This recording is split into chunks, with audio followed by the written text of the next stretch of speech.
Martino. L'opinion populaire.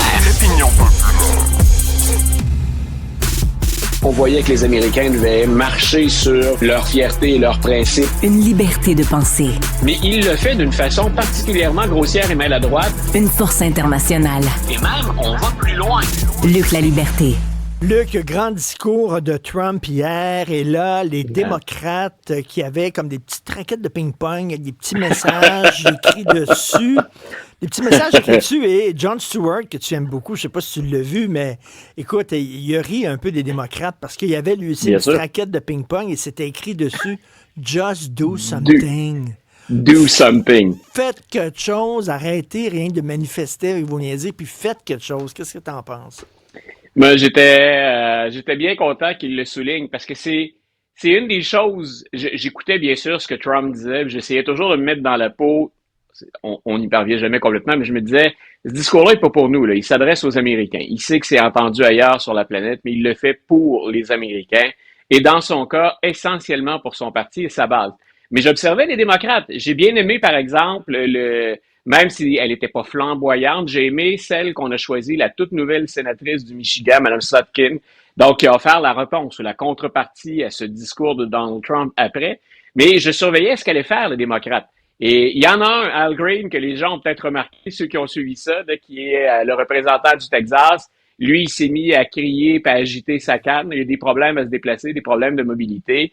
Il a suffisamment brassé la cage pour que le speaker, le président Johnson, dise OK, on va faire venir le sergent d'armes et on va vous évacuer. Donc, je me suis dit, tiens, je pensais que les démocrates allaient la jouer cool, ou qu'on allait y aller plutôt délicatement.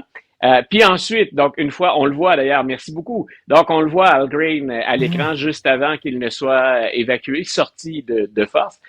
Mais ensuite, c'était, écoute, on avait choisi une couleur de vêtements, on avait choisi ces petits panneaux sur lesquels il y avait deux messages. C'est très pragmatique. On avait deux slogans, un de chaque côté. Là, c'est un mensonge. Donc, mais ce n'est pas de ça dont on a besoin. Les démocrates s'activent en passant. Mais les démocrates sont moins présents dans l'espace public. Ça ne frappe pas l'imaginaire. Ils sont devant les tribunaux. Ils se sont serrés les dossiers sur lesquels on allait attaquer l'administration Trump ou les républicains au Congrès. Mais l'image, et c'est pour ça que j'ai franchement ri quand Jon Stewart a fait Just do something avec sa petite pancarte lui aussi, c'est on veut vous voir et il faut que ça ait plus de mordant que ça. Et je me demande si finalement les démocrates n'ont pas entendu celui dont je t'ai parlé déjà, le vieux routier, M. Carville, qui a dit aux démocrates, ne faites rien, laissez-le se planter. Grosso modo, c'est le message qu'il dit assez cavalièrement. Moi, je pense qu'on a besoin de plus que ça. On ne peut pas attendre 2026. Voilà. Donc, just do something. Moi, le petit panneau, c'était comme, on veut pas faire comme les républicains, nous, on veut pas insulter le président pendant son discours, on veut pas le bouder complètement et être à l'extérieur de la salle parce qu'on défend les institutions démocratiques et le respect et l'intégrité de la présidence, le respect de la fonction, mais ça donnait un résultat qui, de mon point de vue, en tout cas, j'ai eu la même réaction. J'ai confortablement installé dans ma man's cave, dans mon abri, dans mon repère de politique américaine à la maison. Puis j'ai trouvé ça drôle. Je me disais, mais c'est insignifiant. Si c'est avec ça que vous allez bâtir ce qu'on pourrait appeler la résistance, on retourne à la planche à dessin et on essaie autre chose. Surtout qu'il risque d'être là encore un autre mandat. C'est ce que Bill Maher, un autre humoriste qui s'occupe de politique, il s'inquiétait d'un troisième mandat de Trump. On a-tu un extrait justement de la sortie de Bill Maher? On a un extrait. I don't know what recourse you have when you said it on the show. The answer is winning elections. Power begets power. When you have power, it allows you to get more power. And now they have all the power. That's not good.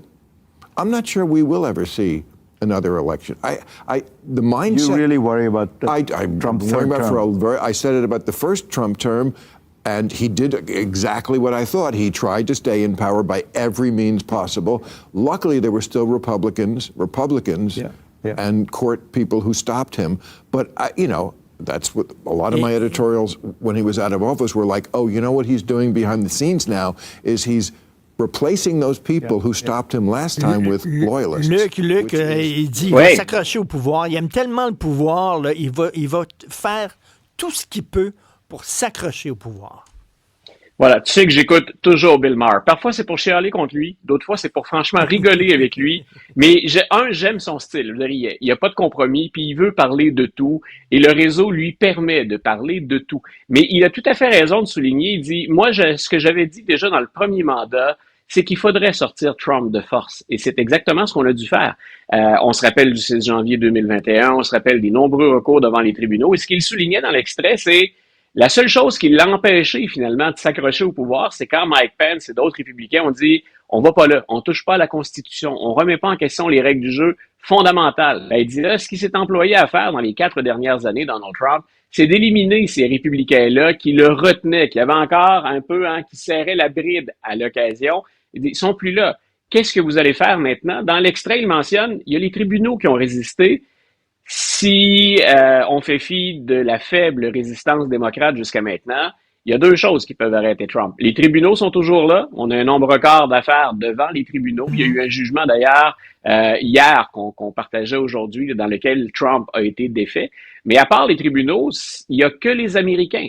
Dans le discours, c'était pas un discours sur l'état de l'Union, là, c'est une formalité, c'est une technicalité, mais c'est un discours donc devant les deux chambres réunies. Mais moi, ce que je retenais de tout le message, c'est si dans ma vie de tous les jours, dans mon quotidien, j'ai des problèmes, si j'ai voté pour Trump parce qu'il y a de l'inflation, est-ce que dans le discours que Donald Trump, mon président, vient de me faire, j'ai des solutions à mes problèmes dans tous les jours? Il dit qu'il a battu les woke, c'est parfait. Il y aura plus de trans dans les sports, il y aura plus d'hommes trans qui vont compétitionner avec les femmes. On en a fait un plat hier. C'est un cas anecdotique. Mais donc, là-dessus, je peux dire, ouais, ben ça, c'est correct, mais Monsieur le Président, ma facture d'épicerie est encore très élevée. Le coût de la vie continue à augmenter.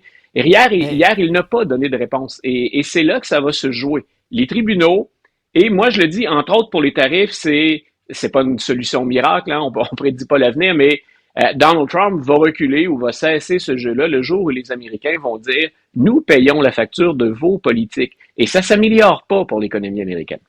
Là, écoute, il va interdire le financement pour tous les collèges, les écoles, les universités qui permettent des manifestations illégales. C'est quoi ça?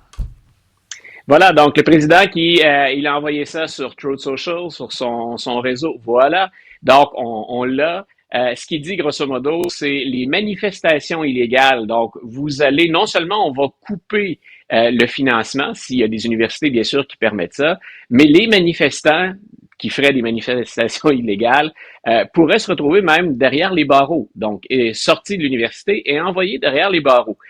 Une manifestation illégale, il n'a pas défini, parce qu'il en est incapable, il n'a pas défini ce que c'était Donald Trump. Voilà, donc on ne le sait pas. Donc c'est grosso modo définition à venir.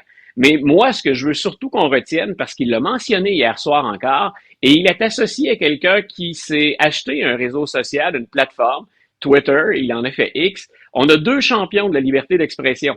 Et ce champion de la liberté d'expression sort des journalistes de la Maison-Blanche, invite des influenceurs, et maintenant dit sur les campus, si vous faites des manifestations illégales, ben, on coupe les fonds à l'université et vous risquez de vous retrouver derrière les barreaux. Ça, c'est ce champion de la liberté d'expression, du premier amendement, de la liberté de presse. Écoute, il y avait vraiment, là, il y a un caractère paradoxal à plein de choses, à plein d'éléments que propose Donald Trump.